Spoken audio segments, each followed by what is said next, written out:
Muy buenos días, amigos y amigas de Interfaz. Es un gusto saludarlos, cerrar semana, iniciar viernes con muchas ilusiones y mucho gusto de llevarles a todos ustedes lo que sucede en el ámbito educativo. Mucha información muy interesante, entrevistas. Hoy tendremos a Javier Aranda, como siempre, dialogando, platicando, analizando sobre un tema, un libro literario, eso y muchas cosas más. Tendremos a gente del INJUVE, de este instituto que precisamente ve por el desarrollo en varias partes, en varias aristas de la juventud.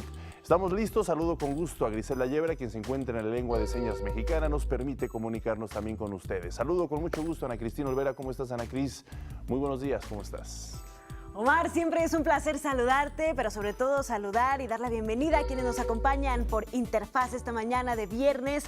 Tenemos mucha más información, así es, Omar, todo lo que mencionaste también, cómo sacar nuestro título a través de un método electrónico y, por supuesto, recomendaciones culturales para este fin de semana, así que acompáñennos. Así es, Ana Cristina, ¿cuántos de nosotros, desde que éramos niños, incluso nuestros hijos, nuestras hijas, de repente teníamos cierta aversión a asistir a clases, teníamos ciertas dificultades, problemas emocionales que se nos iban acumulando día a día y que por no saberlos tratar llegábamos con mal ánimo, llegábamos retraídos hacia lo que significaría una importante circunstancia para nuestra vida, este desarrollo educativo, saber convivir, saber aprender, disfrutar la educación. Eso tenía mucho que ver, o tiene mucho que ver, con las partes emocionales del joven, de los niños y niñas, cómo van abarcando estos problemas que se van enfocando. Muchas veces lo hemos venido diciendo, el bullying o cierto tipo de acoso o las inseguridades podrían ser para nosotros una importante contradicción al ir a los estudios y que nos iba afectando, por supuesto, en nuestros aprendizajes. Existen muchas alternativas para poder ir revirtiendo esta forma de aprendizaje y este tipo de problemas que se nos van acumulando. La resiliencia es uno de los términos que se han venido aplicando constantemente en los últimos años en todas las aristas de nuestra vida social, no solo en la parte académica, sino también en la parte laboral.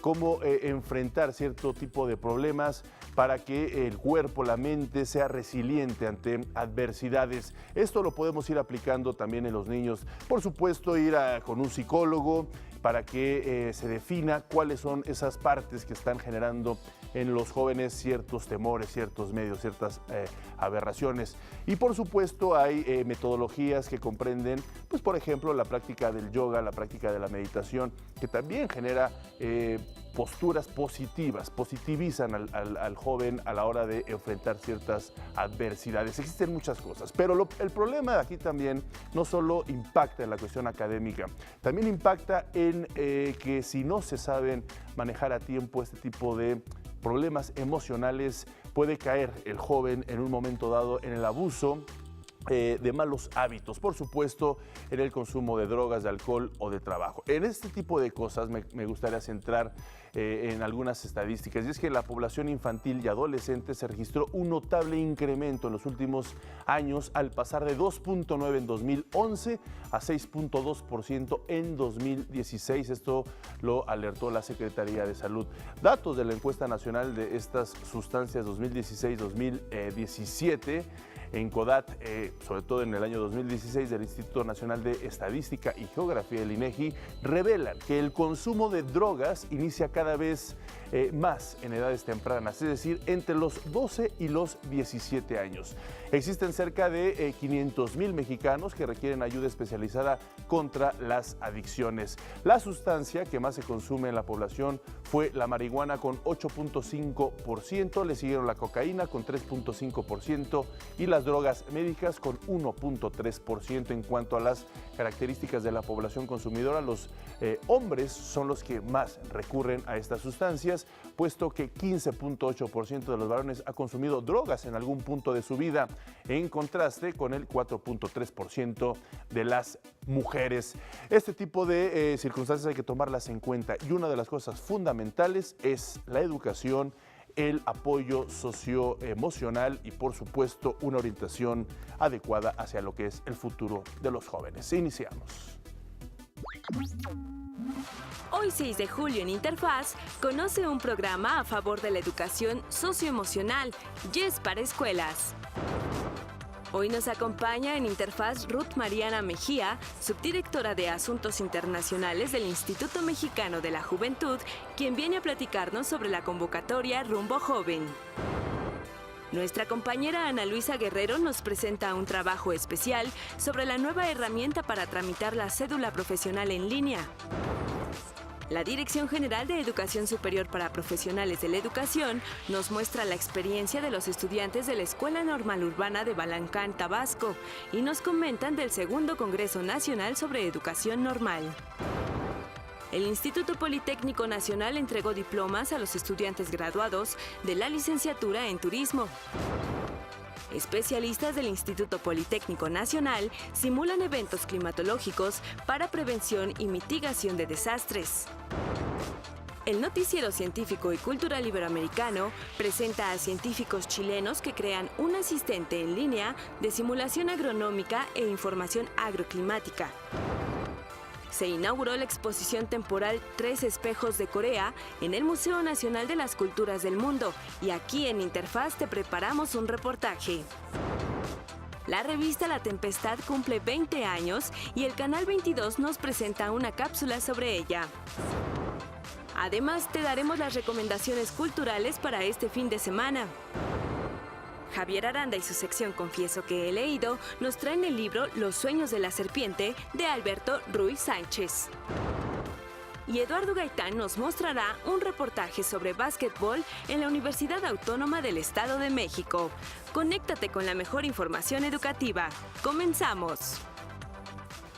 Así es, Omar, muchas disciplinas y orientaciones pueden ayudar a orientar a la juventud. Muchos hemos oído hablar o hemos practicado el yoga, que se ha comprobado tiene beneficios para la salud bastante importantes, como pues generar concentración y mucho más. Veamos este importante reportaje. La Asociación Internacional por los Valores Humanos, una organización sin fines de lucro dedicada a fomentar el bienestar y la cohesión social, imparte desde hace 5 años, en colaboración con el Gobierno del Estado de México, el programa YES Educación por la Paz, un taller dirigido a escuelas de nivel preprimaria, primaria y secundaria, que tiene el objetivo de elevar el bienestar físico, mental y emocional de los alumnos, docentes y padres de familia. Enseñar herramientas socioemocionales para manejar las emociones, reducir la violencia y también poder aprender a manejar el estrés, ¿no? Que a veces no sabemos cómo realmente, ¿no? Y no nos enseñan tampoco cómo manejarlo, ¿no? Los papás tampoco lo saben, los maestros tampoco lo saben. Con la reducción de este estrés pueda mejorarse también el aprendizaje. El programa se establece en 3 etapas, en las que se capacita a directores y autoridades docentes para que estos, a su vez, instruyan a maestros y alumnos en técnicas de meditación, conexión emocional y promoción de valores, que propicien una comunidad escolar con convivencia armónica. Realmente ha sido muy benéfico, muy padre, sobre todo en estos tiempos de estrés, de tantos problemas emocionales con los niños. Esto realmente nos relaja, nos hace pensar diferente, porque esa es la idea. Incluso nosotros como maestros, los adultos, pues hemos cambiado nuestra actitud. Los resultados del programa son la mejora en la convivencia, la confianza, el entusiasmo y la responsabilidad de los niños y jóvenes, así como en algunos casos la temprana prevención y detección en casos de violencia. Jovencitos de primaria que vienen con una carga emocional muy fuerte, porque vienen de ambientes muy carenciados, vienen de ambientes con alto índice de violencia intrafamiliar a veces. Creo que este programa va a beneficiar a este tipo de alumnos, siempre y cuando pues las escuelas, las autoridades lo aterricen con seriedad. Me he sentido relajado, más tranquilo. En la escuela me ayuda a tranquilizarme para poder hacer las cosas bien y tranquilo. Y en la casa me ayuda para convivir más con mi hermano y mi familia. Este año se capacitaron a 900 maestros en 8 municipios del Estado de México, quienes a su vez replican las técnicas YES en los niños, adolescentes y padres de familia de 1,500 escuelas. Esto lo consideramos necesario para todos, ¿no? Y para todas. Entonces, sí, nos gustaría llegar a todos los estados de la República, a cada escuela, tanto privada como del servicio público.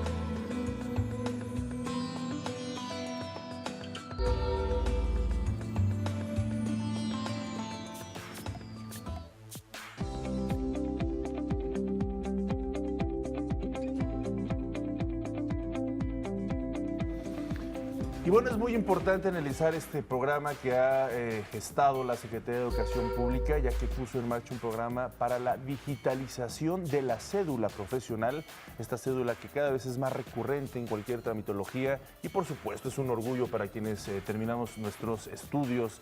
Y este objetivo tiene precisamente agilizar los trámites y ahorrar recursos. Pero, ¿quién mejor para hablarnos de esto que Ana Luisa Guerrero, una colega nuestra de la Agencia Informativa de Educación, quien precisamente trabajó un reportaje al respecto? Creo que, Ana Luisa, todos teníamos esa siempre miedo, ¿no? Tenías tu cédula profesional, no la pierdas, la tratábamos como si fuera algo inmaculado, porque claro, si se te rollo, perdía, ¿no? sí, ¿no? Porque si se te perdía era como que es volver a hacer la tramitología, en fin. Pero ahora existe esta alternativa. Sí, como parte de la Estrategia Digital Nacional, el gobierno federal ha estado trabajando de manera inteligente para agilizar muchos trámites. Uno de ellos es digitalizar la cédula profesional, sobre todo porque es un documento que todos necesitamos para validar nuestros estudios universitarios y de posgrado. ¿Qué pasa? Pues que entonces simplifican todos los trámites. Antes todo se tenía que hacer en ventanillas directamente en la Dirección General de Profesiones. Actualmente se puede hacer al alcance de un clic en un proceso de, estiman, 5 minutos.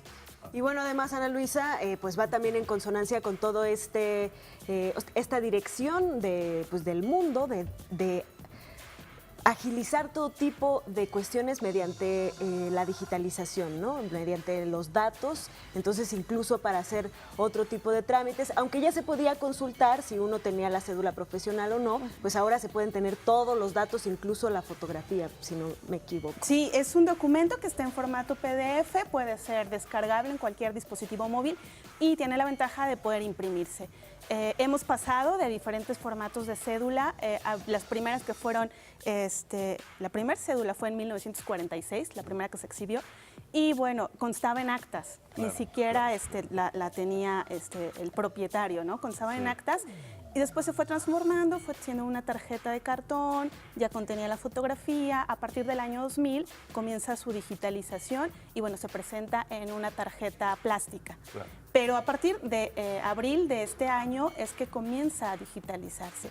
Y es un trámite muy fácil y según lo que dicen las autoridades educativas, quieren romper con toda esta tramitología, claro, y cortar todos esos vicios de corrupción que podían generarse a su alrededor.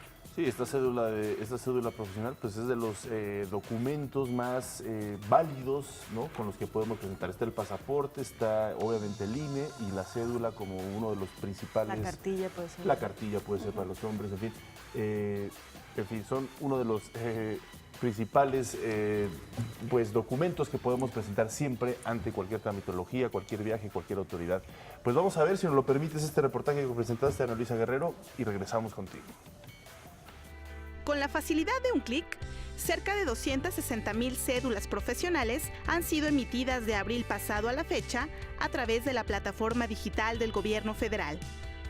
Con solo 4 pasos en línea, previa expedición del título o diploma electrónico, los egresados y profesionistas pueden acceder a este documento en cuestión de minutos. El subsecretario de Educación Superior, Rodolfo Tuirán, presentó los avances del nuevo trámite que pone fin a trámites engorrosos con una elevada inversión de tiempo y costos asociados para su expedición.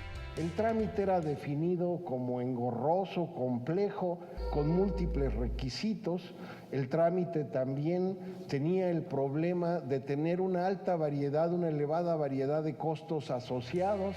El trámite se realizaba en un periodo de más de 9 meses e implicaba el desplazamiento de los profesionistas a la Dirección General de Profesiones. Ahora, como parte de la Estrategia Digital Nacional, se realiza a través de 4 pasos en línea y sin la necesidad de contar con la asistencia de un gestor, debido a que la plataforma es amigable e integral.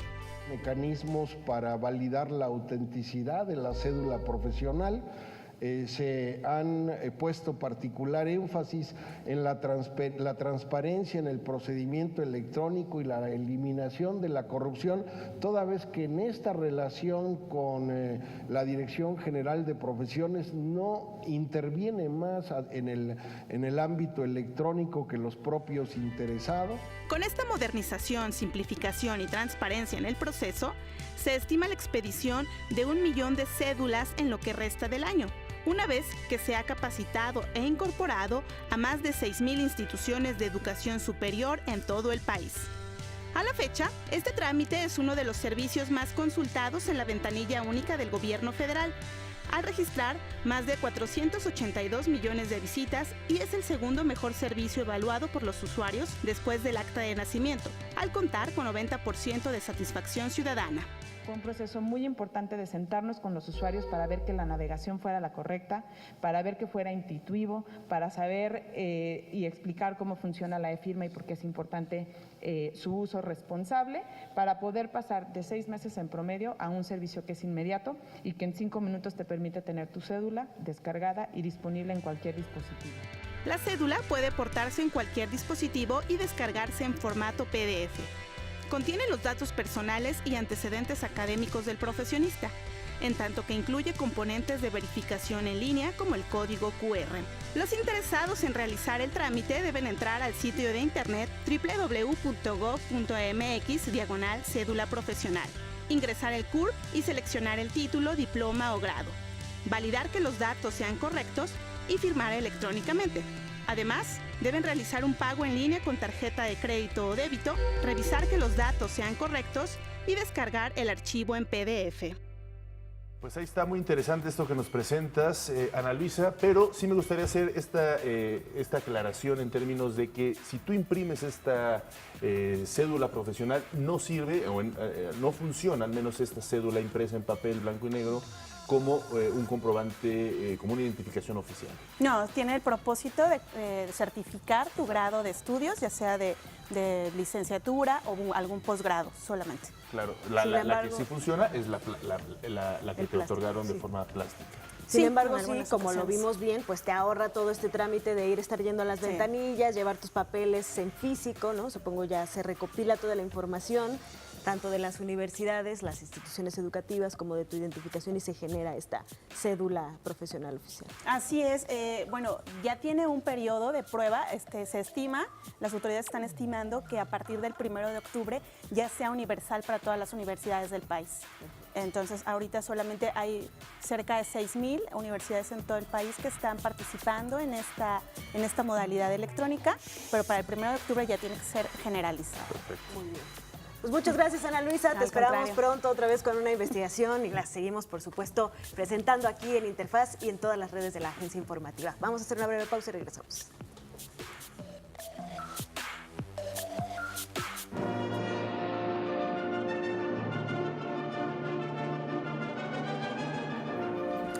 Ayer fue inaugurado en el Museo Nacional de las Culturas del Mundo la exposición temporal 3 espejos de Corea. Vamos a ver los detalles.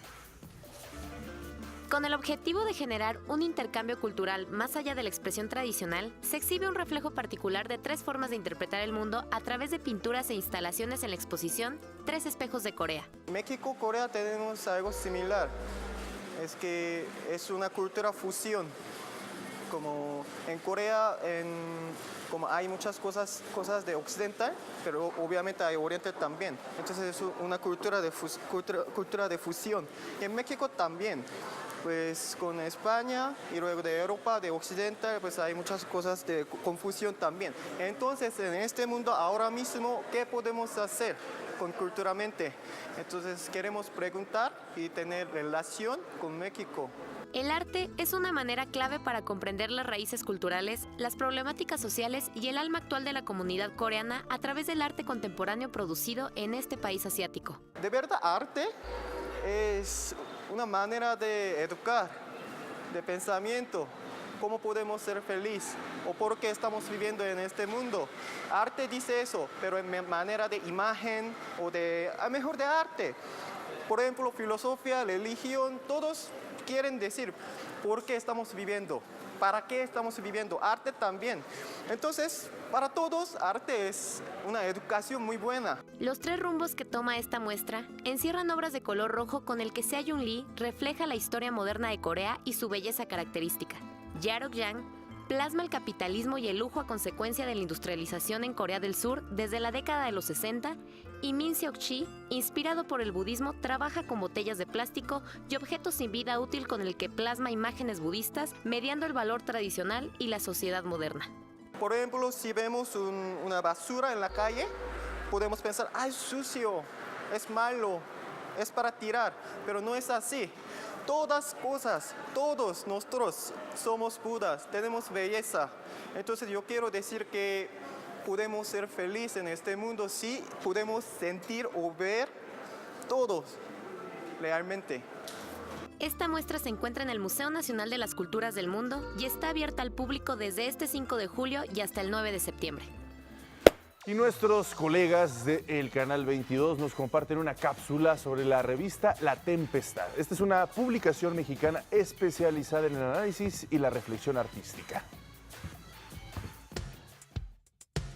Las artes son una de las dimensiones de la experiencia humana y que consideramos tan relevante como la política, la filosofía, la ciencia, por ejemplo. Es sencillamente otro punto de mira de la realidad.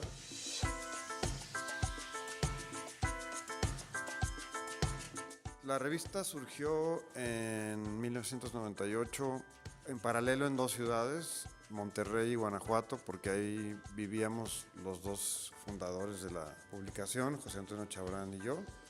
Y surgió por una necesidad de crear un espacio para voces distintas de las que estaban circulando en las revistas que existían en ese entonces. Casualmente, ese mismo año desapareció la revista Vuelta, así que lo vivimos como una especie de cambio generacional en el ámbito de los editores de revistas. La revista nunca tuvo una idea de un lector específico más allá del respeto por su inteligencia y su sensibilidad.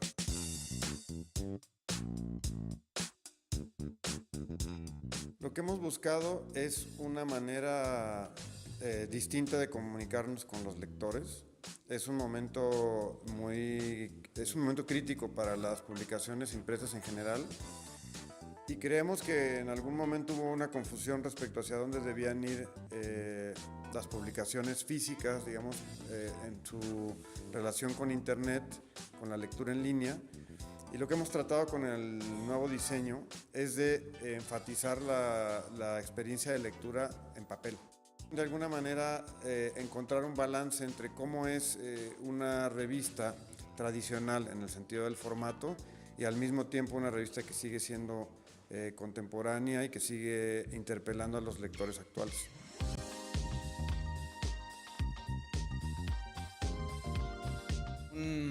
Ejercicio de resistencia, justamente porque el hecho de no poner los contenidos como el mejor postor, tanto en el sentido literal como en el sentido metafórico, digamos, lo vuelve un camino un poco más complejo, pero también más rico, ¿no? Entonces, yo creo que el significado principal de la duración de la revista es esa, como un acto de resistencia. Tratamos de estar atentos a los cambios culturales a nuestro alrededor y a partir de ellos poder reunir bajo criterios editoriales el tipo de contenidos que consideramos más relevantes también a nivel político, no solo estético. Y creo que ese nivel político es la potencia de la revista también, ¿no? Y viernes de recomendaciones culturales para este fin de semana. El séptimo mes del año comienza y con él te presentamos una lista de recomendaciones que puedes realizar para este sábado 7 y domingo 8 de julio. Con motivo del primer aniversario luctuoso del popular caricaturista y escritor mexicano Eduardo del Río Ríos, el Museo del Estanquillo presenta el homenaje Queremos tanto a Ríos. muestra que en conjunto de la revista El Chamuco presentará obras nunca antes exhibidas del caricaturista, además de contar con la participación de piezas creadas de artistas como Helio Flores, José Hernández, Rafael Barajas Durán el Fisgón, entre otros. Como parte de su ciclo de cine, el Museo de la Luz dedica este mes a la diversidad biológica y monstruos a través de la presentación de 4 películas que invitan a descubrir la reacción humana ante criaturas desconocidas. Su primera proyección será el sábado 7 en el Auditorio Fósforo con la proyección del documental México Salvaje.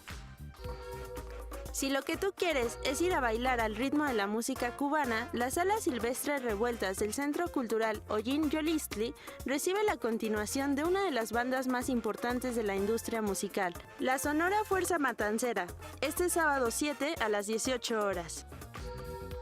Por último, para los amantes de la historia, te recomendamos asistir al recorrido de la zona arqueológica de Tlatelolco este domingo 8.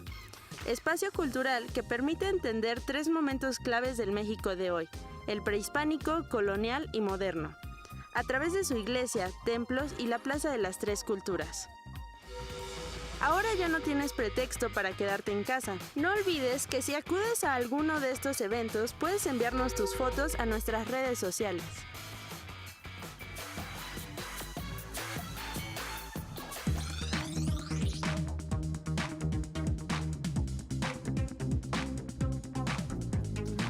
Estudiar en el mundo es una de las experiencias más enriquecedoras. Hoy nos acompaña en el estudio María Guadalupe Rentería Chávez. María, estudiaste en Canadá, te fuiste a Toronto 2 meses. Para ti supongo que fue un parteaguas en tu joven vida. Así es, la verdad es que yo no me esperaba haberme ganado la beca, pero pues fue por mi esfuerzo en el que me lo conseguí. Sí, la verdad es que sí, marcó una... Platícanos de esta beca, precisamente, ¿cómo se llama? ¿Cómo la obtuviste? ¿Cuáles fueron los requisitos que te pidieron? Pues fue de preparación en el idioma inglés para estudiar en Canadá, especialmente en las escuelas normales de la República Mexicana. Y dentro de los requisitos que estuvieron, pues estaba el pasaporte, las cuentas bancarias, sí, y contar con el nivel de inglés, con un nivel de inglés aceptable. Pero te pidieron también promedio. Sí, claro. O un nivel de inglés más básico, ¿no? O al menos. De hecho, el promedio tenía que ser alumna regular, con promedio arriba de 8. Entonces, la verdad es que sí lo llevaba, conseguí todos los requisitos y por ello fue que me fui. Correcto. María, cuéntanos, ¿cómo fue para ti llegar a Canadá? ¿Habías ido antes? ¿Cuál fue tu primera impresión? ¿Qué es lo que dijiste? Yo me lo imaginaba así, pero en realidad era de otra forma, etcétera. Ay, no, fue toda una experiencia nueva. De hecho, hasta tuve problemas en la aduana.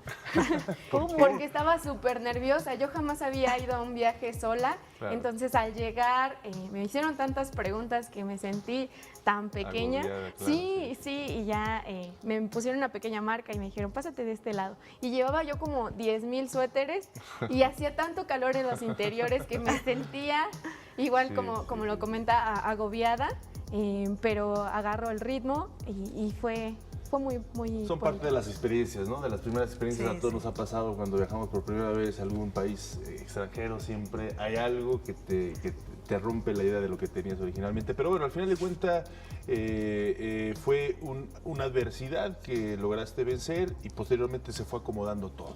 Sí, de hecho, la gente en Canadá te brinda esa oportunidad de poder desenvolverte sin importar de la cultura que vengas, te respetan muchísimo y te hacen sentir acogido. Entonces, sin importar los nervios con los que llegaras o la inseguridad que tuvieras por tu nivel de inglés, la gente te hacía sentir bastante segura, aun si tuvieras errores. Claro. Y precisamente también es un lugar muy multicultural, ¿no? Encuentras personas casi de cualquier lugar del mundo. Seguramente te quedaste con una familia, ¿cómo eran ellos? ¿Con qué tipo de personas tuviste oportunidad de convivir? No solo en el salón de clases, a lo mejor nos estás diciendo que fuiste a partidos de hockey, etcétera. Sí. Bueno, yo me quedé con una familia filipina, son una familia bastante maravillosa. Yo no había tenido la oportunidad de vivir sola, incluso compartí mi habitación con otra chica del estado. y fue también una experiencia nueva. Ellos, como se los comento, a pesar de venir de Filipinas, tienen esta costumbre de ser acogedores. Entonces, siempre la comida estaba ahí, servida, la plática, y como era toda una familia completa, éramos 10 en la casa. Jamás estábamos solas. Si queríamos ver una película, como también había una chica joven, pues estábamos las tres bastante conectadas. Y fue una experiencia bonita. Por otra parte, como mencionas de los amigos, la verdad es que sí, en ocasiones me perdí a propósito para conocer nuevos lugares y en esos nuevos lugares también surgían nuevas personas. Hasta ahorita conservo amistades de Arabia Saudita, de Turquía, de Japón, porque sí, como lo mencionas, es un país multicultural, entonces todas las culturas se integran para respetarse y se arma un ambiente muy bonito. Claro. Oye, y en la parte académica, escolar, tu objetivo era, pues obviamente, subir el nivel en el idioma inglés. ¿Cómo te fue ahí? Me fue bastante bien. La verdad es que nos acogió una escuela llamada Kaplan Institute y pues son muy buenos, los maestros son bastante buenos. El método que tienen para enseñar igualmente fue muy productivo porque teníamos mucha comunicación. Entonces, como se los menciono también, los errores formaban parte del aprendizaje y pues en lugar de hacerte sentir mal, te hacían sentir que podías mejorar. Entonces adquirí a través de las clases más habilidades, mayor vocabulario, mayor fluidez al momento de expresarme, y con las personas que vienen de otros países, como no podíamos tener, no sé, bueno, yo no podía hablar en español y ellos no podían hablar en japonés, entonces nos obligábamos a hablar todos en inglés y sí, mejoró muchísimo a como yo sentía que iba. Claro. Oye, María, y bueno, en el aspecto, tú eres estudiante normalista, Sí. en ese aspecto, ¿cómo cambió tu perspectiva de tu profesión y cómo quisieras compartirle esta experiencia única a tus alumnos? Pues a mí me gustaría compartírsela a mis alumnos. Me siento con la responsabilidad de hacer algo primeramente en mi escuela normal, que es llevar a la cultura, las buenas prácticas de la cultura hacia mi escuela. Algunas de las estrategias de aprendizaje que nos compartieron en Kaplan, igualmente compartirlas con mis compañeros. Se hizo un foro en el que los que nos fuimos hablamos sobre eso. Y innovar, porque para eso estamos, ¿no? Creo que mi profesión ligada a las humanidades pues se centra en eso, en poder sacar adelante y dar más.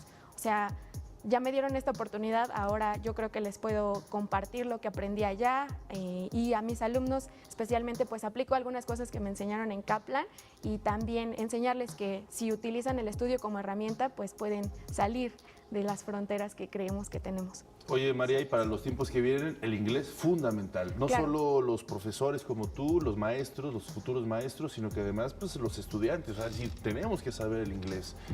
Todo, mientras más mexicanos, mejor nos vaya, ¿no? Esa es un poquito la idea. Sí, esa es la idea, precisamente, darles a entender que el inglés como segunda lengua sí es una oportunidad maravillosa para poder abrir otras fronteras, otros puentes hacia otros lugares a través de este segundo idioma. Entonces, a mí me agrada esta idea que sea para los normalistas, porque se requieren maestros de calidad, ¿no? De 10. Exacto. Entonces, si nosotros tenemos esta formación tan sólida en 2 idiomas, en 2 culturas, entonces vamos a ser capaces de compartirlo con nuestros alumnos y que ellos se den cuenta de que no es nada más una materia más, sino una oportunidad para poder lograr muchas más cosas que no creíamos que fueran posibles. Claro, María, pues siempre les pedimos a los jóvenes que nos comparten su experiencia que le den una palabra de aliento a aquellos que todavía no se atreven a meterse en esta aventura de los intercambios y de la movilidad. Claro que sí, pues yo creo que les puedo decir que se animen, que parece imposible, que muchas veces se siente como si no nos fuera a pasar a nosotros, pero si tomamos el riesgo, si nos animamos, si siquiera nos atrevemos a, no sé, tramitar los papeles, ya estamos dando un paso gigantesco. Claro. Al leer la convocatoria ya estamos avanzando mucho. Muy bien, muchísimas gracias María Guadalupe Rentería Chávez Así por es. compartirnos tu experiencia. Seguramente vas a motivar a muchos estudiantes, jóvenes, maestros a hacer este viaje, a emprender esta riquísima experiencia académica. Gracias y pues muchas felicidades. Seguramente serás un factor de cambio de nuestra sociedad. Eso espero. Yo Gracias, también lo creo. gracias. Gracias a ustedes. Vamos a hacer una breve pausa, regresamos. Esto es Interfaz.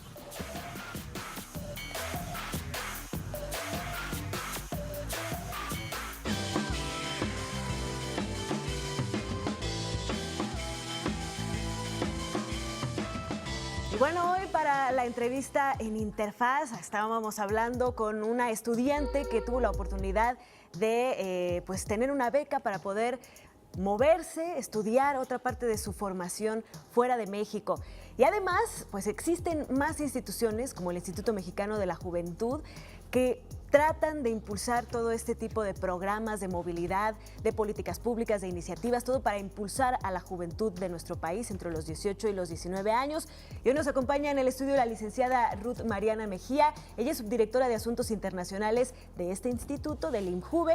Y vamos a hablar de una convocatoria muy especial que se llama Rumbo Joven, Organismos Internacionales, y esta es su 5ª edición. Ruth, bienvenida, muchas gracias. Muchísimas gracias, Ana Cristina. Gracias, Omar. Hola, Ruth, un placer. Muchísimas gracias por la oportunidad y por el espacio. Nos estabas contando que esta iniciativa se hace con organismos internacionales, sobre todo los de Naciones Unidas. Cuéntanos un poco más de qué se trata. Así es. El Instituto Mexicano de la Juventud tiene diversas iniciativas que permiten a los jóvenes, ahorita como escuchábamos, tener distintas movilidades. En esta ocasión, esta convocatoria, que es organismos internacionales, permite en coordinación con diversos organismos internacionales tener alianzas y acercar a los jóvenes mexicanos esta oportunidad de viajar, y no solo de viajar, sino acercar la política exterior y la cooperación internacional. Esta iniciativa tiene desde el 2016, ha permitido que jóvenes hayan visitado ya alrededor de 9 países con distintos organismos internacionales, entre ellos las agencias de Naciones Unidas, por supuesto, pero también la OIJ, que es el Organismo Internacional de Juventud para Iberoamérica, el Movimiento de los Scouts, entre otros. Además ayuda, por supuesto, al tema de su capacitación, su formación en temas profesionales y, por supuesto, para incorporarse posteriormente al sector laboral. Me parece algo muy interesante, un acierto del Instituto Mexicano de la Juventud, porque precisamente permite insertar a los jóvenes en algo irreversible, que es una forma tan interconectada entre países, entre los organismos internacionales y precisamente su cooperación, ¿no? La ONU, una organización tan importante que se creó pues, después de la guerra para fomentar la paz, ha ido desarrollándose y ha ido cerciorándose de que la sociedad avance no solo en paz, sino también en un desarrollo social. Y acabas de mencionar otros organismos con la IJ, seguramente la CEGIP también estará ahí insertada en este tipo de organismos fundamentales. ¿Qué necesita? ¿Para qué jóvenes van dirigidos? Jóvenes que están estudiando, jóvenes que ya se graduaron, escuelas privadas, escuelas públicas. En fin, platícanos un poquito de estos requisitos generales. Claro. Bueno, primero comentarles que esta es la 2ª edición del año. La 4ª fue iniciando el año, esta es la 2ª edición. Entonces, es muy importante que aprovechen esta última oportunidad porque es la última edición que sale este año. ¿Y qué requisitos se necesitan? Bueno, los requisitos básicos tienen que estar estudiando o haber terminado. En el caso de que estén estudiando, tiene que ser a partir del 7º semestre o prácticamente que han cumplido el 70% de créditos. ¿Cualquier carrera? Cualquier carrera. O recién egresados, universidades públicas, universidades privadas. Correcto. Y el tema de los perfiles específicamente se definen en la convocatoria. Los invito a revisarla porque cada organismo tiene distinto perfil. Entonces, en esta edición que tenemos, por ejemplo, a PNUD, que sede en Nueva York, a la Agencia de Naciones Unidas para los Asuntos Indígenas, también sede en Nueva York. También tenemos un espacio para la Oficina de la Enviada Especial de Juventud, también en Nueva York, ONU Mujeres en Ecuador, Banco Mundial en Washington, UNFPA-LAC en Panamá y la Oficina de los Scouts en Panamá. Entonces, cada uno de estos organismos o cada una de estas oficinas tienen requisitos específicos. Claro. Entonces, es importante que puedan revisar la convocatoria, ver qué perfil o en qué perfil encajan ellos y que apliquen.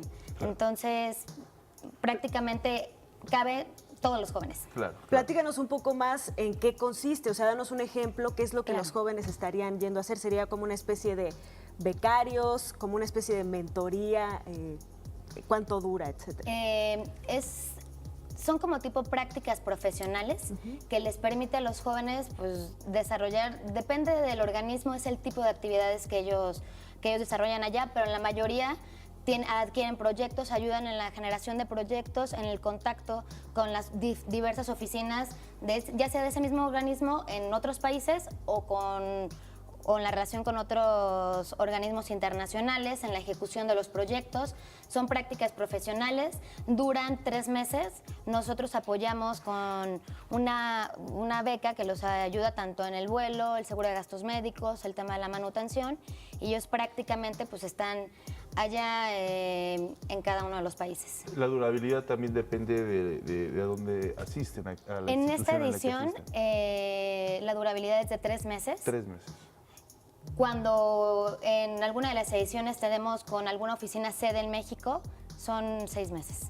Me imagino, Ruth, que después de que estos jóvenes van y viven esta experiencia única que les abre muchísimas puertas, ¿ustedes les dan algún tipo de seguimiento para que compartan estas experiencias, para que tengan otras puertas también abiertas aquí en México, tanto en el INJUVE como en otras instituciones? Claro.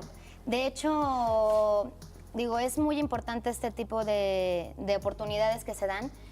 Muchos de los jóvenes que han tenido la oportunidad de estar en estos organismos, a su regreso, o inclusive unos ya no siguen algunos allá, han sido ya invitados a formar parte de estos organismos. Tenemos un caso, por ejemplo, de un chico que se quedó, lo invitaron a trabajar posteriormente en la Misión Permanente de México en Nueva York, una chica que hizo formó parte de organismos internacionales aquí en Voluntarios ONU, ahora le invitaron a trabajar también ya a Naciones Unidas, y bueno, podría mencionar muchos casos de éxito de que los jóvenes al regresar pues, han tenido mayores oportunidades. Este tipo de movilidades es muy importante porque por supuesto que ayuda en el desarrollo de habilidades profesionales y laborales, pero también a su regreso adquieren una cantidad de herramientas que los ayuda no solo a insertarse en el mercado laboral, sino también a definir hacia dónde van, a generar proyectos sociales, a construir redes, a trabajar por las comunidades en las que viven o en las que se han estado desarrollando. Entonces, valen muchísimo la pena. Ruth, ¿por qué no nos dejas ir a un corte y regresamos para que nos platiques un poco más de otras iniciativas que se hacen en esta Dirección de Asuntos Internacionales? Por supuesto, con mucho gusto. Hacemos una breve pausa y regresamos. Esto es Interfaz.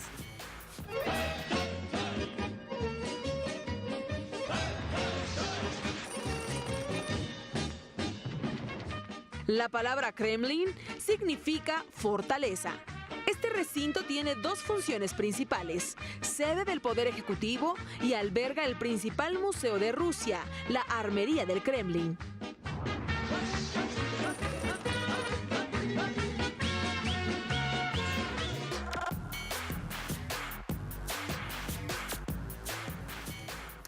Bueno, pues continuamos con este interesante tema, esto de lo que está haciendo el INJUVE. Sí me gustaría, si me lo permites, Ruth, antes de que abordáramos la pregunta que te hizo Ana Cristina, antes de irnos al corte, que nos dieras a grosso modo, para la gente que no ubica bien el INJUVE, cuáles son los objetivos generales del INJUVE, y después aterrizamos en lo que es precisamente esta Dirección de Asuntos Internacionales, que para mí, que yo estudié Relaciones Internacionales, pues para mí es fundamental este tema. Pero sí me gustaría que nos dieras a grosso modo lo que es los objetivos, los ejes centrales del Instituto Mexicano de la Juventud. Claro. Bueno, el Instituto Mexicano de la Juventud es la institución pública del gobierno federal que permite articular justo la política pública de juventud del país. Lo que hace el instituto es coordinarse con las distintas dependencias del gobierno federal, las secretarías, órganos paraestatales y demás, para brindar oportunidades para los jóvenes.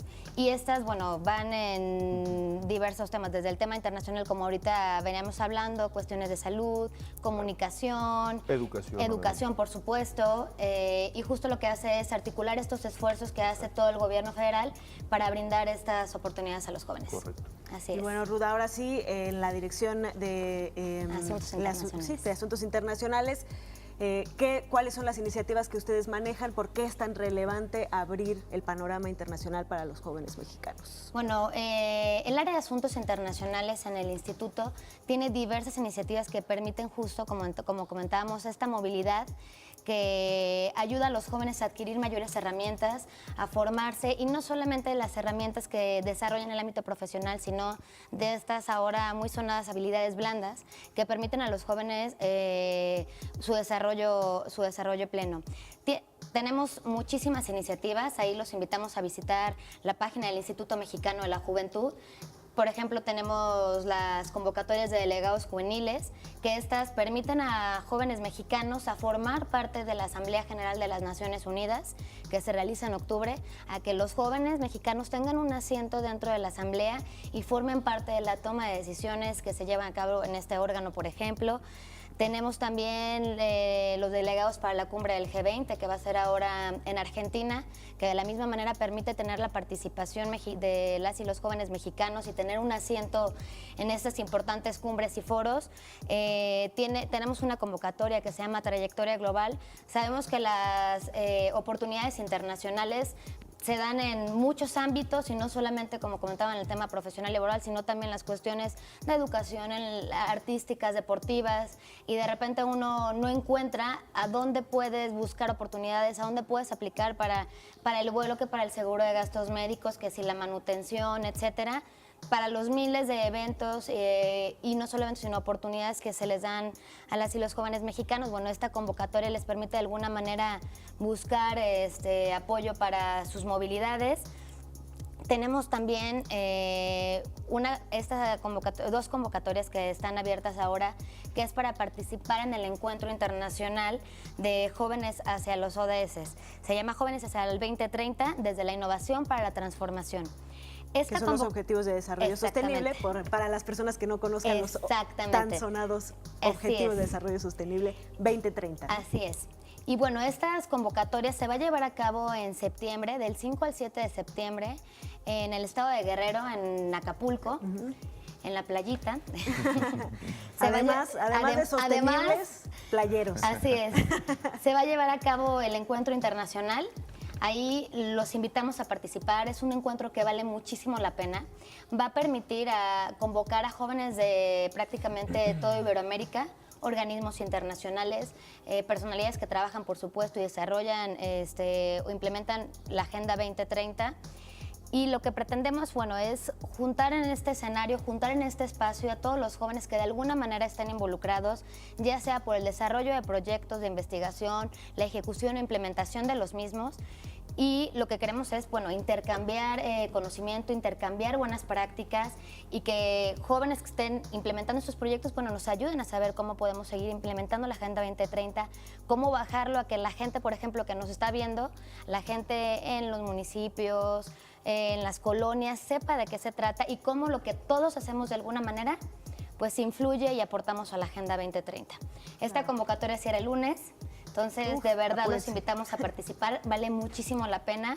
La relación con todos los jóvenes que están trabajando estos temas, no solo de México, sino de parte de Iberoamérica, pues de por sí misma tendrá sus resultados. Sí, porque hay que asumir que México es un país muy importante dentro de las relaciones internacionales. Precisamente es un actor esencial en los bloques que se manejan en Norteamérica, Centroamérica y Sudamérica. Entonces yo creo que los mexicanos, a partir de esta interesante radiografía que nos haces de la participación y del involucramiento de entes como el INJUVE, junto con los mexicanos que sepan vivir este tipo de experiencias con la posibilidad incluso de quedarse a trabajar dependiendo del desempeño, nos potencia como nación, nos potencia como país y nos posiciona en una esfera mucho más competitiva en todos los sentidos, ¿no? Saber defender nuestra cultura, defender nuestra economía, defender nuestra posición como un ente global.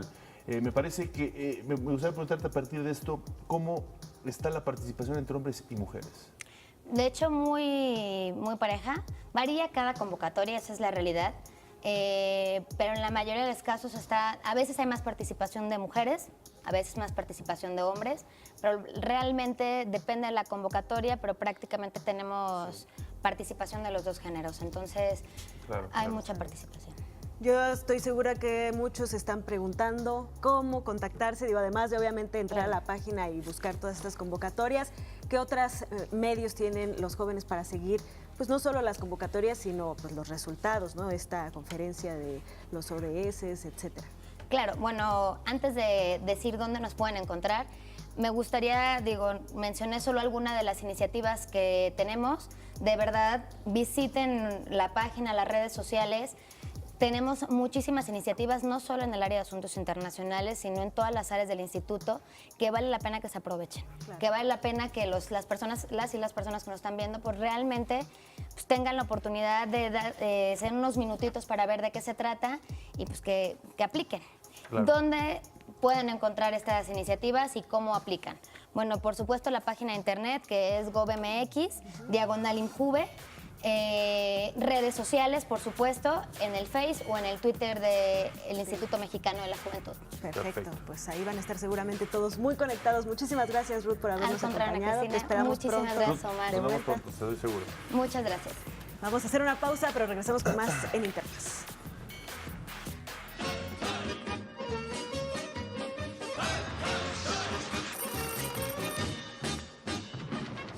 Mikhail Mil fue un destacado diseñador ruso de helicópteros. Su última creación, el Mil Mi-12, fue galardonado en 1971 como el helicóptero más potente del mundo.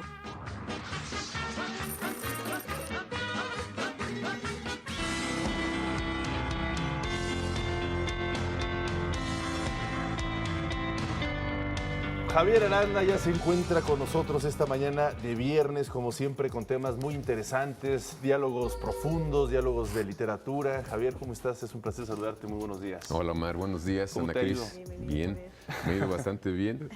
Pues ahora sí que viendo la realidad del país. ¿A quién no le puede ir bien cuando el contacto directo, además de la familia y tal, es la literatura, es la letra, es la cultura, es el arte? Bueno, ya lo hemos dicho, ¿no? Acuérdate que alguna vez comenté que inconformes con este mundo o con estas realidades que a veces vemos, nos podemos no refugiar, sino podemos ver de otra manera a este mundo a partir del arte o la literatura, ¿no? Claro, y no sé si te ha sucedido en alguna ocasión. Porque muchos recomendamos, ¿no? La literatura siempre te ayuda, incluso con problemas emocionales, con problemas personales, con problemas existenciales, etcétera, ¿no? El arte en general, la literatura, la pintura, etcétera, la cultura, ir a museos. Pero supongo que también debe de pasar algo contrario a veces, ¿no?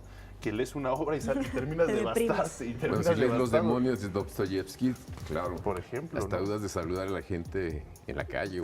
¿Cuál es la memoria del subsuelo? Yo esa obra la estaba leyendo en un viaje que hice de Polonia a Italia, en un autobús con polacos, es decir, no entendía absolutamente nada.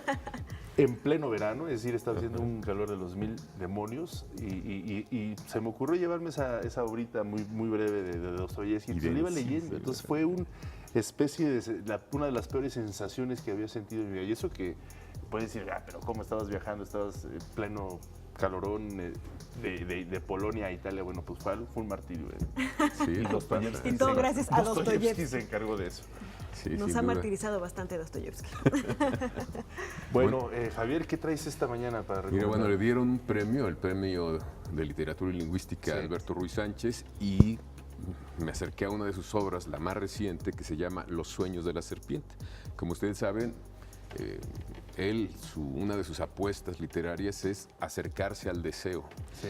Y como es hombre, bueno, el acercamiento o el deseo lo ha proyectado al cuerpo de la mujer, a la mujer misma, y creó un quinteto de novelas, de textos, que podemos llamar el quinteto de Mogador, y Mogador es la ciudad imaginaria que él construye, que es una ciudad, pero es el cuerpo de la mujer. Y a partir de esa propuesta va y viene a partir del deseo. Y en este texto que les quiero proponer se llama Los sueños de la serpiente.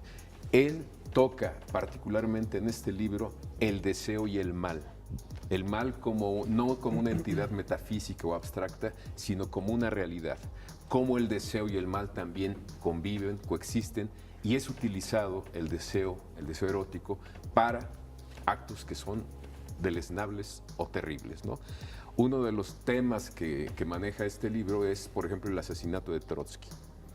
Y a partir de mucha información, datos duros, empezamos a ver cómo el deseo también se articula para cometer actos terribles como el asesinato de Trotsky, y cómo también recuperando, digamos, esa historia podemos ver que este líder político, que hemos visto muchos con simpatía porque fue el oponente de Stalin, y se nos olvida que en el camino dejó, por ejemplo, más de 2000 200 marineros asesinados y una rebelión de 1.800 personas en Ucrania también la extinguió en cosa de una semana.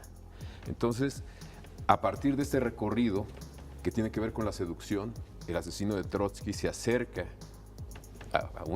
a través de una mujer que seduce, es amante de una persona que tiene acceso, digamos, a Trotsky, y a partir de ese deseo se construye o se logra el asesinato con el famoso Piolet, ¿no? Entonces, con estos elementos que tienen que ver todos con el deseo, él nos va acercando a los usos del deseo que se conectan muchas veces con el mal, y no un mal abstracto, repito, sino muy concreto, como es este asesinato. Claro. Entonces es una propuesta interesante. La literatura de Alberto no es lineal, no te cuenta una historia así de A a Z, de la A a la Z, sino que te va poniendo como intertextos, como hilos, como urdimbres, que te crean tensiones, que te crean sonoridades, porque Alberto tiene una zona de prosa intensa y sonora, que te crean todo un ambiente y te van acercando a esa historia que el lector la va armando con todas estas zonas, y es una especie de collage en donde a través de muchos pedazos que nos va proponiendo el autor, tenemos una visión de, por ejemplo, el asesinato de Trotsky, de las atrocidades que él cometió también, pero en conjunto también puedes ver todo el proceso de esta historia terrible que tiene que ver con el mal.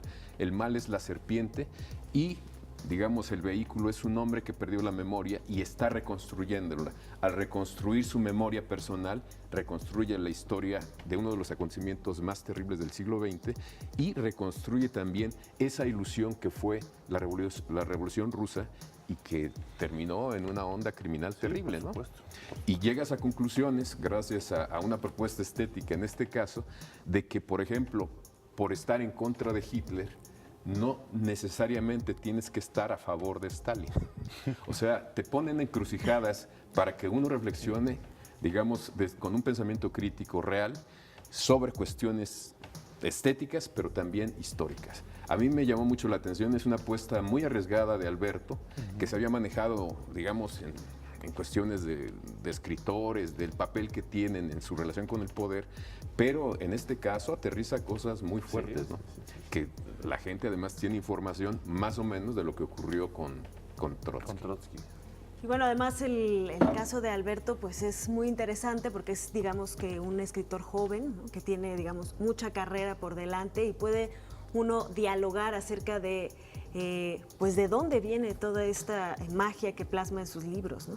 Sí, bueno, uno si se acerca por primera vez a él, piensa que está tocando un tema interesante, pero esto viene desde su formación misma. Él estudió cine y uno de los temas que estudió fue Sergei Eisenstein, ¿no? Y descubrió, entre otras cosas, por ejemplo, que Eisenstein, que tiene una propuesta estética cinematográfica muy interesante, iba a ser una gran película sobre México, pues era un encargo del propio Stalin.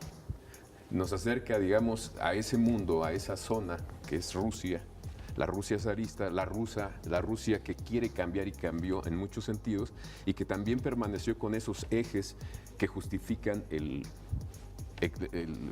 asesinato del otro para hacer posible nuestra ilusión o el mundo que queremos crear. Y que además tuvo un acercamiento interesante con México, ¿no? También Sin duda alguna. Entonces, sí, por supuesto. De hecho, maravilla. regresando del corte, me gustaría preguntarte eso, si toca esa perspectiva de Trotsky en México o sí, la toca. Se va en la parte. La va documentando.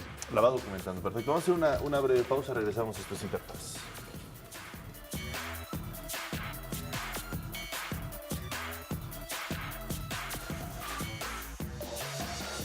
Continuamos con Javier Aranda platicando precisamente de este último libro de Alberto Ruiz Sánchez, Los sueños de la serpiente, editada por Alfaguara.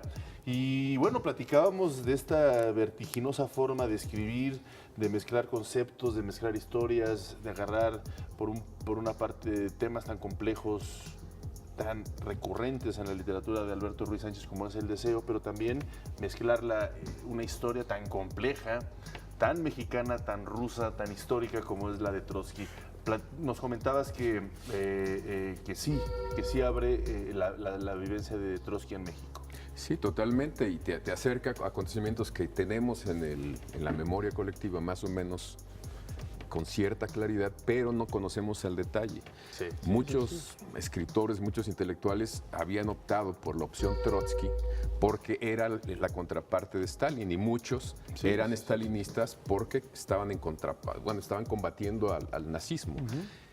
Y después de lecturas como esta te das cuenta de que pues no necesariamente el enemigo general me va a ser cercano al otro, o sea, los dos son iguales. Sí, claro. Si tú pones en la balanza Hitler y Stalin, pues no sí, van lo muy que bien, pasa es que digamos. Trotsky pues, se vio abrazado por un grupo de intelectuales, ¿no? En México, Diego Rivera, y que de ahí se santificó, pero eso no quiere decir que haya dejado o no haya cometido ciertas cosas políticamente muy reprobables. No, y por ejemplo, Mercader era hijo de una catalana millonaria que vivía en Cuba y que agarró la causa, digamos, con fervor religioso, y ahora sí que no le importó sacrificar a su familia para que lo que se tenía que hacer se cumpliera. Entonces, también ves ese tipo de relaciones, cómo se van construyendo. No son construcciones de hoy para mañana, sino son de largo plazo. Y ves también, él habla, por ejemplo, de la pirita, y es para justificar, digamos, su tipo de escritura, pero también para acercarse a la historia, en donde vemos todo así como muy difuso, ¿no? La pirita de repente es un mineral en donde vemos zonas amorfas y de repente vemos unos cubos perfectos que la propia naturaleza compacta y crea, y él dice que también a partir de esa disgregación de texto, de información, llegas a conclusiones muy nítidas, muy claras, contundentes, y es lo que él, digamos, nos empieza a desarrollar en su novela, y yo creo que al final lo consigue porque los lectores de esta novela van a tener muy claro que los buenos no son tan buenos y los malos tienen algunas zonas que para algunos podrían justificarlos, ¿no? Sí. Leyendo esto podemos entender más el cómo, el por qué Siqueiros decide cumplir su acto, digamos, de querer matar a Trotsky, de cómo lo salvan, por ejemplo, por qué llega a Chile, por qué le perdonan, no lo condenan a Siqueiros nunca aquí, y el que lo perdona, digamos, es Ávila Camacho, o sea, nunca lo juzgan. ¿Y qué hace? Pues lo manda a Chile. ¿Y cuál es el agente que le facilita la salida a Chile? Pues es otro escritor, embajador, diplomático, estalinista, que se llama Pablo Neruda. Claro. Entonces además, vas juntando los pedazos y vas llegando a conclusiones interesantes. Además, el acercamiento de Ruy Sánchez a la cultura mexicana también ha sido muy especial. En su edición de la revista Artes de México, pues ha tenido la oportunidad de involucrarse muy vívidamente con la plástica mexicana, traerla a la actualidad y a la conversación todo el tiempo, y además involucrarse en esta plástica que no es fácil para un escritor y un editor, ¿no? No, y además ya son 30 años de esta propuesta de Artes de México. Es un trabajo realmente admirable porque ha rescatado zonas, digamos, de la cultura popular, de la zona de textiles, gastronomía mexicana, incluso las cuestiones de textos literarios, que los ha puesto en la mesa y les ha dado otro valor. Exacto. Y nos ha permitido conocerlos y verlos. Les anuncio, por ejemplo, que va a publicar en estos 30 años, o parte de su celebración será publicar unos textos eróticos traducidos por Miguel León Portilla del náhuatl. Y algo interesante es que muchos de estos textos, de estos poemas, son de mujeres. O sea, el erotismo prehispánico a partir de las mujeres es realmente una novedad editorial, literaria, cultural, exquisita, antropológica. Va a ser maravillosa y exquisita conocer esa cosmovisión a partir de este erotismo de las mujeres, como dices, prehispánicas. Sí, porque tenemos siempre el eje de que todo es a partir de la mirada masculina, pero en este caso son mujeres, y es de una belleza increíble. Yo conozco los poemas y me gustaría mucho verlos en una edición muy bien hecha, seguramente por Artes de México. Eso es muy interesante, porque la revista Artes de México precisamente también es muy cuidada en términos de pues esta plasticidad que yo decía, ¿no? Es casi una obra de arte, trae todas estas manifestaciones artísticas mexicanas a la mesa de cualquier consumidor de la revista, y pues será muy interesante cómo manejes. No, y en esta época en donde los editores confían más en los mercadólogos que en los editores reales, han corrido a muchísimos correctores de estilo, por ejemplo. Llama mucho la atención el trabajo de Artes de México porque a ellos les importa la tipografía, las cajas, los papeles, las imágenes, las fotografías y por supuesto los textos. Es algo que yo celebro porque es como una pequeña isla que se resiste a difuminarse por el mercado. Pues así es, pues muy interesante, además un escritor que ha tenido muy buen éxito, muy buena relación, muy buen diálogo con los jóvenes, ¿no? Es leído por los jóvenes y eso es bueno porque los jóvenes necesitan alternativas como ellas. Octavio Paz lo dijo, ¿no? En su prosa nítida y rápida, Alberto Ruiz Sánchez relata historias complejas en las que la psicología individual se mezcla a la política colectiva, la literatura a la pasión por la justicia, la introspección del solitario a la sed de fraternidad, la duda a la creencia, duelo entre la fe, que es amor a nuestros ídolos y a nuestros correligionarios, y el difícil amor a la verdad. Ruiz Sánchez no se limita a relatar, examina y desentraña. Esto lo dijo Octavio Paz, así que bueno, pues sin duda alguna coinciden muchos aspectos. Seguramente. Con lo que estás comentando. Pues muy interesante, pues a leerlo, ¿no? Alberto Ruiz Sánchez, Los sueños de la serpiente. Muchísimas gracias, Javier Aranda, por pues esta interesantísima obra. No, gracias a ustedes. Gracias. Siempre es un gusto. Y recordarles e invitarlos también a los televidentes a que sigan Cuenta Conmigo, también por Televisión Educativa, los jueves. Que tenemos cosas realmente interesantes, ya las verán. Así es. Pues gracias, Javier. Nos vemos el próximo viernes. Mientras tanto, también exactamente estaremos siguiendo en Cuenta Conmigo. Y permítanme comentarles que el intercambio de experiencias de éxito es importante para fortalecer el perfil de los futuros profesionales. Vamos a ver esto. Regresando del corte antes, pues vamos a una pausa y regresamos.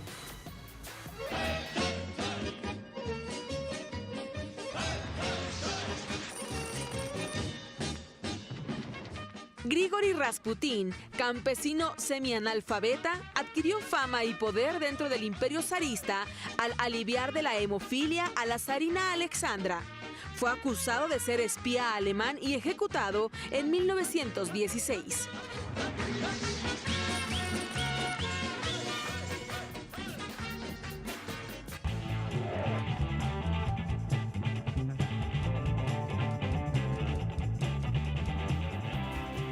Lo hemos analizado y lo analizamos todos los días aquí en Interfaz.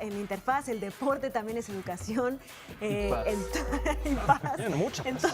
todas sus vertientes. Oye, le podemos cambiar el nombre si nos lo permite. Interpaz. Interpaz. Está muy bueno, ¿eh? Claro. Cuando sea la sección deportiva podemos decir Interpaz.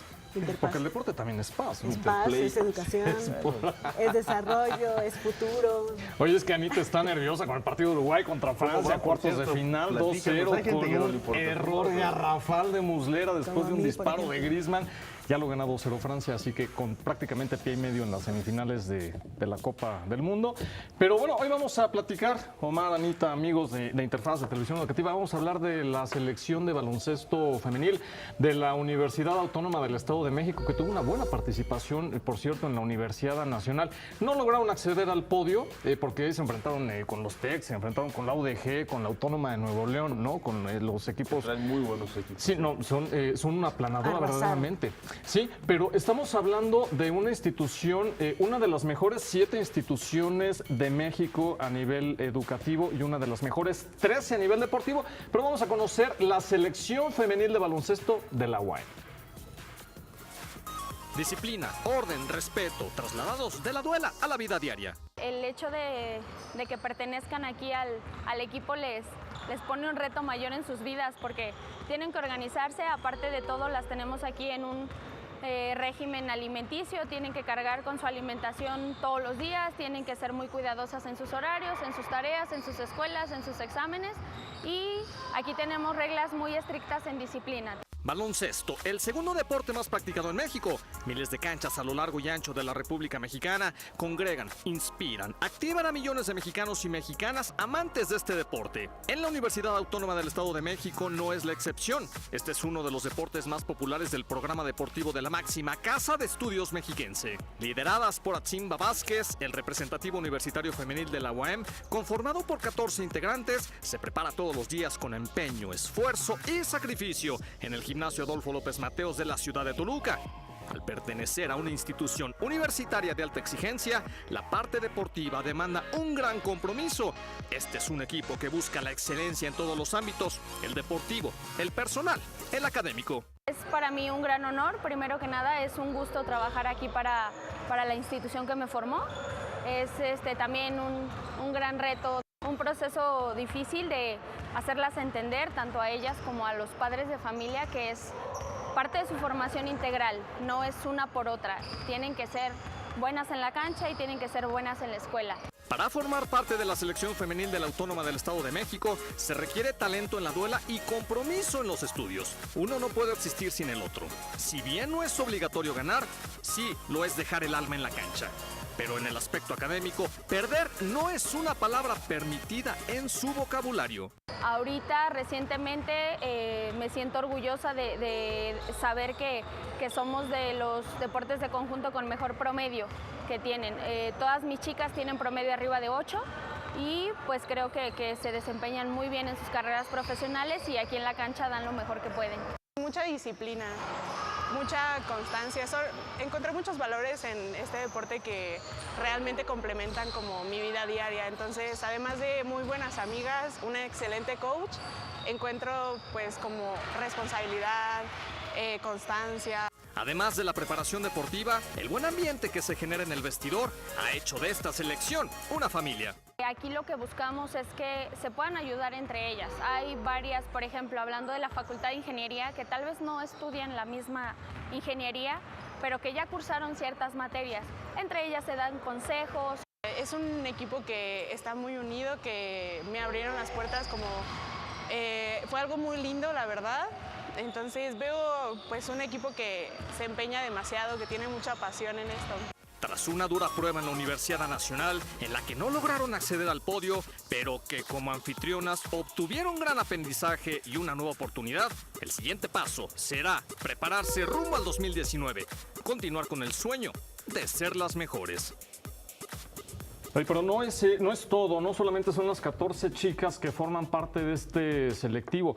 Además, hay otras 10 aspirantes a formar parte de este representativo de la UAM que se están preparando y seguramente van a llegar a la próxima universidad del año 2019, promedio de 8 hacia arriba. Imagínate, la exigencia deportiva y también la académica. Claro. Oye, Lalo, nada más una precisión. Hay ya fútbol, hay básquetbol profesional, pero no hay de mujeres, ¿verdad? No, todavía no. Ya tenemos la liga varonil, sí, que bueno, empezó con todo espectacular, pero bueno, esperemos que pronto también tengamos la profesionalización del baloncesto femenino. Sería muy bueno, ¿no? Por lo menos hay mucho talento. Todos estos jóvenes pueden ya aspirar a llegar a una liga profesional en nuestro país. Claro, porque están a un paso del alto rendimiento. Claro. Muchas gracias. Gracias, Lalo. No, gracias pues así llegamos al final de esta semana en Interfaz. Muchísimas gracias por acompañarnos. La próxima semana los esperamos con más temas educativos muy interesantes. Así es, Ana Cristina, disfruten este fin de semana. Para nosotros fue un placer estar con ustedes en Interfaz y esto es un trabajo de la Agencia Informativa de Educación de México. Gracias a Griselda Yebra, gracias a todos los que hacen posible este espacio. Nos vemos el lunes.